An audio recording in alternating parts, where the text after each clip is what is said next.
defines talking black? Language, just like everything that we do in life, is supposed to be about our ability to thrive. Black language is natural. That's the language, the first language I speak. It's my first language.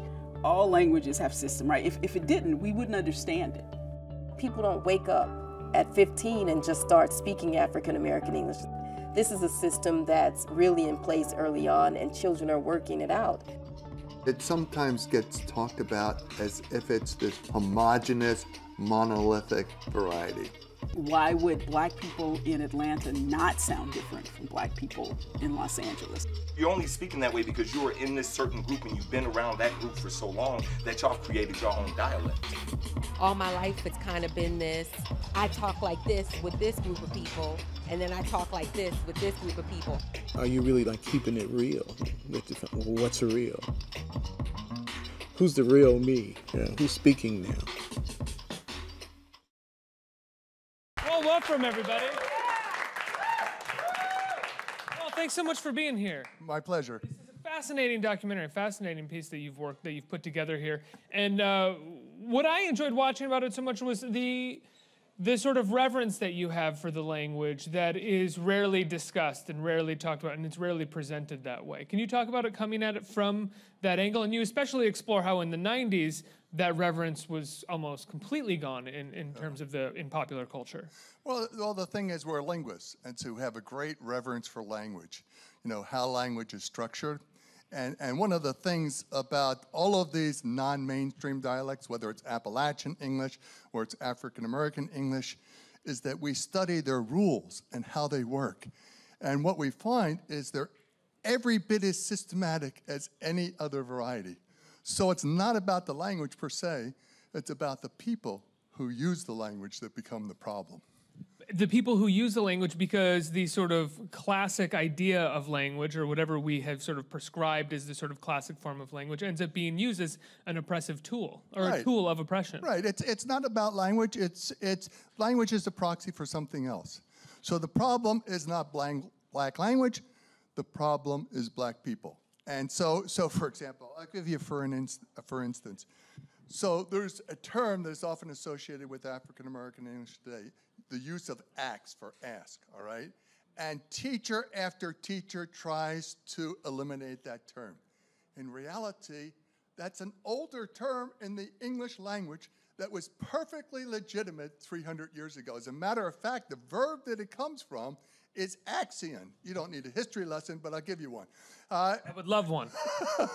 Yeah, but with the audience wouldn't. But the point is, it's the fact that it became associated with African American English that delegitimized it. So this, and we see this in the documentary, this goes all the way back to the sort of the beginnings of the oppression of African Americans in this country with slavery. I mean, it basically started with slavery. And here's an interesting thing. Language has always been in the background and often simply erased when we talk about African American culture. I showed our film to 4 different audiences in the last couple of weeks. And at each setting, I say, how many of you have ever heard a lecture on the history of African American speech during Black History Month? Guess what? Not one person in probably 1,000 people with those combined audiences had ever. So why is it that language is not a part of the history of African Americans? It's sort of like let me extend that a minute. It's like diversity programs. Your corporation, every corporation has a very robust diversity program, right? But we have a canon of diversity. So we look at our traditional sex, nationality, sexual preference, and so forth. We never discuss language. Yet, language is probably the most vital instrument used in discrimination today. It actually supersedes a lot of the other things. So if you go into office, you apply for a job, and somebody says, oh, you're not going to get that job because you're the wrong sex or you're the wrong color, they're in court in a minute.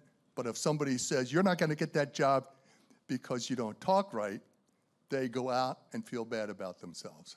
And there's also dimensions of linguistic profiling where people hear voices And on that basis, apartments are available or not available, jobs are available. So it's sort of like yesterday in the Comey hearings, one of the senators said, words matter, you know?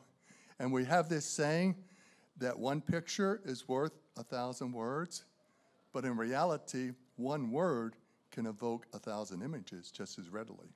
Now, one of the things that you do, and we'll talk about the Comey hearing and linguistics in a few minutes, but one of the things that you do in this documentary, mostly what you do in this documentary, is you interview African Americans about their own language. What was that like? Well, how did you get African Americans to open up with you about their language? Because culturally, societally, we try to suppress that language as much as possible, or try to inflict some form of embarrassment on that language. And especially a white guy. Well, first of all, you know, I've been at this 50 years, and so there are a number of very skilled African-American linguists now, and so we depended on them.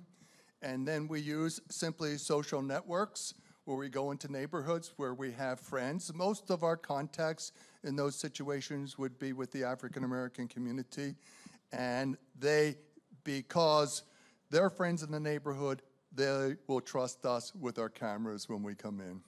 So you would use friends of the neighborhood and That's sort of right. this. That's right. And how did you find most people were comfortable talking about their language, or had their own reverence for their language after, you know, sort of being born into a culture where the ruling elite try to suppress that and demonize it? Well, people have different kinds of reactions all the time, and you know, ranging from shame to pride. And part of what we're trying to do is show the range of attitudes about language, show the range of diversity in how it's used in different genres, so how it's used in performance, in hip hop and rap, how it's used on the street, how different greetings and sayings can mean a whole lot. Getting back to this sort of one word evokes 1,000 images. I'm curious, because you mentioned Appalachian talk or language as well. How much you associate this with class, and you associate the difference of the language differences in class, because we talk a lot about the shame that's cast on these languages by the sort of ruling elite, if you will. Well, it's a matter of class and ethnicity and socioeconomic status, and so it's never well, certainly. Race is a singular sort of component.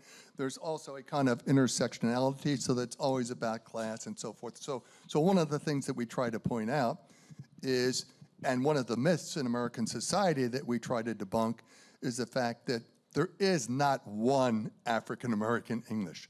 There are lots of varieties of African American English that differentiate where you're from. So New York City African American English is slightly different from Detroit. Detroit is different from New Orleans and so forth. But at the same time, there are some shared features because of the shared experiences of African Americans in a culturally dominant white society.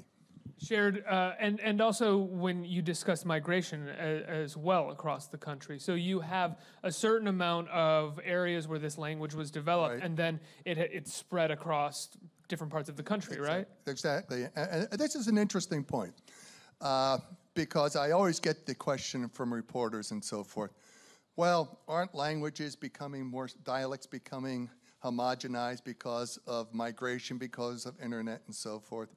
In reality, African American speech is more divergent from white speech than it was 100 years ago.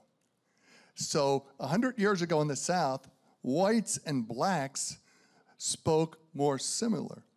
However, with the migration, you have incredible segregation, all right? So you have housing projects where, you know, 14 stories high, 6 buildings, 8,000 African Americans. There are no whites who live in there. That's an incredibly fertile situation for language to develop on its own. And so what's happened in those situations is that African American English has actually diverged rather than converge with white speech over the last 100 years. So now at this point, we're talking about contemporary segregation, not even segregation based on law, but based on class a lot of the time. That's right. Yeah. Well, class initiated by race, you know, and like multiple components there. Well, let's put it this way. De facto segregation in the North was much more intensive than it was in the South. I mean, and it's like guys say in the film, you know, well, the only time we saw white people was, you know, they owned the stores and the mailman, and that was it. So whatever oppressive environment and social stratification that was a very fertile context for the development of a language system that was quite different from whites. Now, I'm curious, this is a bit tangential from the documentary, but we're talking about different communities being segregated from each other, and since this past election, there's been more and more conversations that, you know, people are more, not just by race, but specifically by class, people are more and more segregated and talk to each other less than they used to. Do you find any sort of thing happening linguistically because of that? Have you noticed anything? Well, it takes a little more time than that, but certainly... What, 4 months?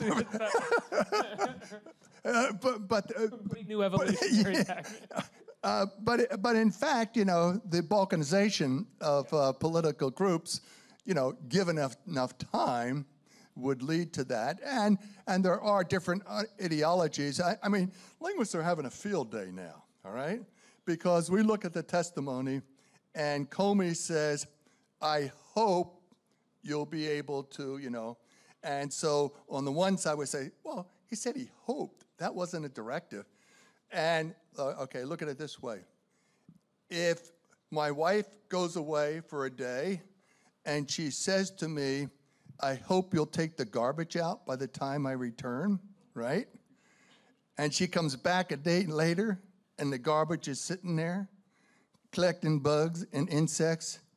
She's going to say, I told you to take the garbage out, but you didn't say it directly. You said you hoped I would take the garbage out. So you see, there's a lot. Poor wife. My poor wife. No interest No, I would never do that with my wife. As a matter of fact, I take out the garbage before she even asks. That's good. You have interest in fulfilling her hopes. That's really Some are symbolic garbage. What about when it comes to linguists having a field day? What about the president himself and the language that he uses specifically to sell ideas, to sell himself? Well, I mean, let's face it. He's a marketer, and he's quite persuasive. And so while educated people might look at the lack of complexity of his sentences and sort of some of the terms that he used, which seemed to be sort of 8th grade-ish. So, for example, you know, in the adult community, the worst thing in the world you can be is not a loser. But to an 8th grader, there's nothing worse than being a loser. It's worse than being an evil person, right? Nobody in 8th grade wants to be a loser. So the whole terminology there is set up in a way which appeals to a particular working class sort of style of communication. And he's very effective at it. Do you think that working class style of communication, should there be a reverence for that style of communication as well? Absolutely. I mean, we basically revere all kinds of language, and by saying that it's a working class style, which is what I happen to have grown up with, doesn't mean that anything's wrong with it. And as a matter of fact, one of the reasons that I've always been an effective field worker in different kinds of communities is because I grew up in a working class community, and I can talk like folks in that community because the last thing they want to do is be interviewed by a guy with a PhD who uses a bunch of big-ass words. You know, so that's when I sort of rely on my capital as a former basketball player. You know, if I play basketball and I got game, and then I ask a guy to talk to me, he's going to talk to me. All right, it's that simple. Do you think last question about the president? Do you think that we should expect more linguistically from the person who runs or should be running the free world? Well, yeah, let's put it this way. I don't agree with Paul Ryan, who says, man, you got to give him some slack. He hasn't done this before. That's what presidents do. They haven't been president before. But in reality, unless they're second term, unless they're second term. So we have expectations, but there's also another favoring aspect of Trump's speech. There's sort of a loosening of the distinction between formal and informal English. So, for example, even if you look today at newscasters and look at them 50 years ago, they were much more formal. Now they're much more informal. And this informality is appreciated by some people, all right? And so using that informality actually gives him a bit of an advantage over someone who uses big words and has this strong connotation of sort of academic and intellectual and political distance from where we are. People want people who are from somewhere who can relate to where they are. Going back to the documentary, there's a moment in it that I love, and it comes just near the end of the documentary where one of the kids that you're interviewing says, we used to, like white people now use the word turned up. We used to use that, but we've moved past that already. And we use, I think he says, pumped up now? Yeah. Pumped up. Do you know what the next word has become? No, because I haven't been back to that community. But slang is something that constantly changes, and there is an important generational component. So the young kids, and it's not simply for old white people who don't know slang. It's old black people who don't know the slang of their grandkids either, and so they lament that. But that's how language is, and when you grow up, you grow out of that slangy stage, unless you're like me and a 70-some-year-old guy walking around calling people dude, which is... Notice that backstage. Yeah, well, I'm in a midlife linguistic crisis. But these are changes through the lifestyle that happen. And there's another phenomenon, too, where some white teenagers in high school will try to talk black because it's cool, you see. And so one of the things that we see today, and actually one of our African-American linguists, John Ball, expresses it very well. He says, well, let's put it this way. When I was coming up, people used to make fun of black speech because they were putting it down, and so they were parroting it. But at least today, they're parroting it because it has value to them. So there is a change in the attitude. So now it's cool, and before they were putting it down. And one of the things is African American culture has been responsible. I'll say this, because you won't ask for an academic explanation, has been responsible for more of the formation on American English in its history than any other variety. Wow. Furthermore, hip-hop and rap are popular in virtually all languages around the world. Yeah. Why is that? And part of the reason is because it gives folks a symbolic code for expressing resistance, all right? And so what we see is there's a dimension, whether we like it or not, whether we acknowledge it or not, in which African American speech has had an influence on languages of the world that is actually phenomenal. That's unbelievable. That's incredible.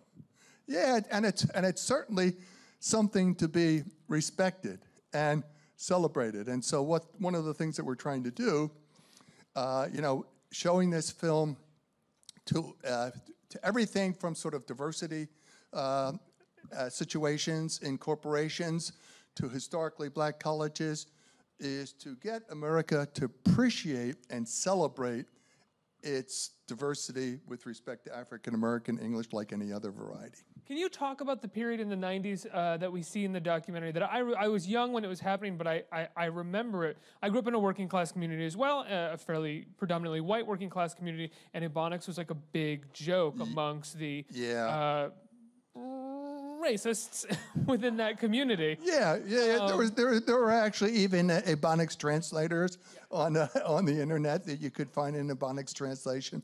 Yeah, well, there was a situation in Oakland in which they wanted teachers to learn about the speech of African Americans as a basis for transitioning them into mainstream spoken standard English.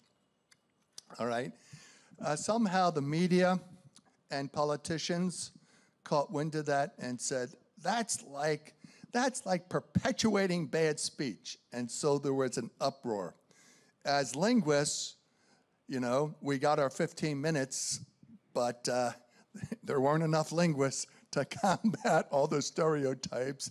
And so it was a moment of sort of teaching initially, but has become a sort of, we hope, a stimulus for educating nonstop. But here's the thing. Language attitudes are ingrained in us like religion, like sexual mores, like other sorts of ideologies, and they're really deep. And so you don't tell somebody, oh, respect all dialects, and have people walk down the center of the aisle, you know, in a Billy Graham-style conversion. It doesn't happen that easily. And so that's why we have all kinds of programs, documentaries, educational program for school kids, training programs for teachers who encounter these kids, because it's one of the most resistant and persistent miseducations about, you know, cultures in our society. Absolutely. Let's get some questions from the audience. Who, right there? Hi. I was just wondering, like, there's like certain slang words that end up in the dictionary now, and it has become like part of our daily vocabulary. So I was just wondering, like, how has the language evolved, like, you know, with you know? Well, yeah. I mean, all languages are constantly evolving, you know, and there's also a kind of a diffusion cycle, you know, so that by the time you get a term from the African American community, it ain't that. It ain't that hot in the community, let me rest assured, you know. So the fact that, you know, dude at one point was restricted to the community, had a particular sort of meaning, you know, but now it's been sort of totally appropriated, like homeboy and bra and things like that. So there is a regular cycle in which a lot of these terms are created, and then they are transferred to you know, white teenagers for the most part, and then they're expanded, and then from there they enter into the whole population. Next question. Hello. You were saying in the beginning that white people and African American people back in the day spoke similarly. I wanted to know if you thought in the future we would go back to that, white people and black people speaking the same. That's a terrific question, and thank you for asking that. When I say that they spoke more similar, I don't want to say that they spoke identical, because there were always cultural differences, but they did speak more similarly. It depends on two things. One, as long as we have the current levels of segregation, the language differences will remain very robust.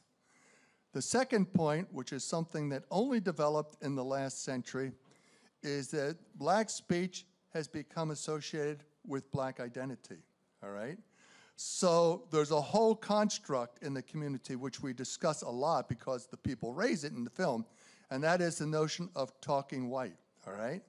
A set of teenagers were asked in a school about the construct of acting white, you know, which is not necessarily a favorable thing within the community. And they were asked, what are the attributes of acting white? The most commonly named attribute was talking white. So at this point, the speech of African American English has become associated with a kind of black identity. So until we get to the point where folks aren't that concerned about, well, who cares if you talk white or black? it probably will persist. So there's a socio-psychological aspect that needs to be dealt with, and there's also a demographic, because the fact of the matter is, if you don't think we still live in a highly segregated society, go to church Sunday morning, It's the most segregated hour of the week.